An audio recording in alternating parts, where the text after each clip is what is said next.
कर्म का फल। एक लड़की थी, वह बड़ी सुंदर थी। शरीर उसका पतला था, रंग गोरा था, मुखड़ा गोल था, बड़ी बड़ी आंखें कटी हुई अंबियों जैसी थी, लंबे लंबे काले काले बाल थे। वह बड़ा मीठा बोलती थी। धीरे धीरे वह बड़ी हो गई।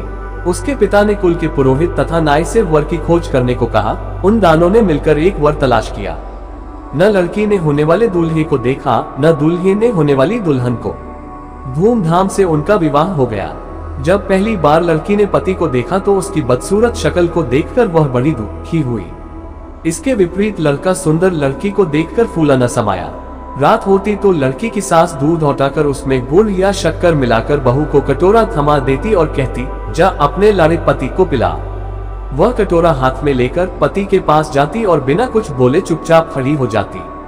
उसका पति दूध का कटोरा ले लेता और पी जाता। इस तरह कई दिन बीत गए। हर रोज ऐसे ही होता। एक दिन उसका पति सोचने लगा, आखिर यह बोलती क्यों नहीं।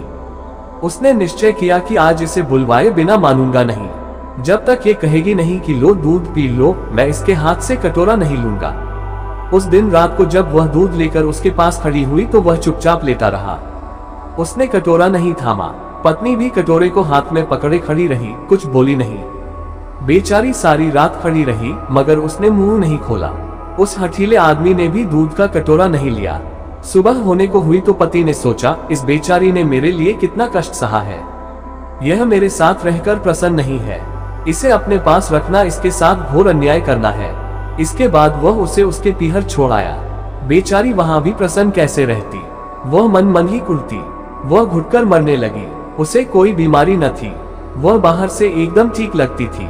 माता पिता को उसके विचित्र रोग की चिंता होने लगी। वे बहुत से वैद्यों और ज्योतिषियों के पास गए, पर किसी की समझ में उसका रोग नहीं आया। अंत में एक बड़े ज्योतिषी ने लड़की के रंग रूप और चाल ढाल को देखकर असली बात जान ली। उसने उसके हाथ की रेखाएं देखी। ज्योतिषी ने बताया, बेटी, पिछले जन्म में तूने जैसे कर्म किए थे तुझे ठीक वैसा ही फल मिल रहा है। इसमें न तेरा दोष है न तेरे पति का। तेरे पति ने पिछले जन्म में सफेद मोतियों का दान किया था और तूने ढेर सारे काले उड़द मांगने वालों की झोलियों में डाले थे।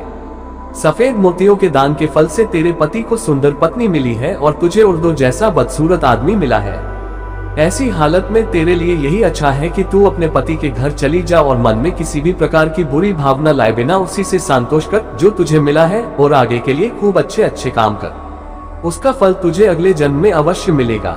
ज्योतिषी की बात उस लड़की की समझ में आ गई और वह खुश होकर अपने पति के पास चली गई।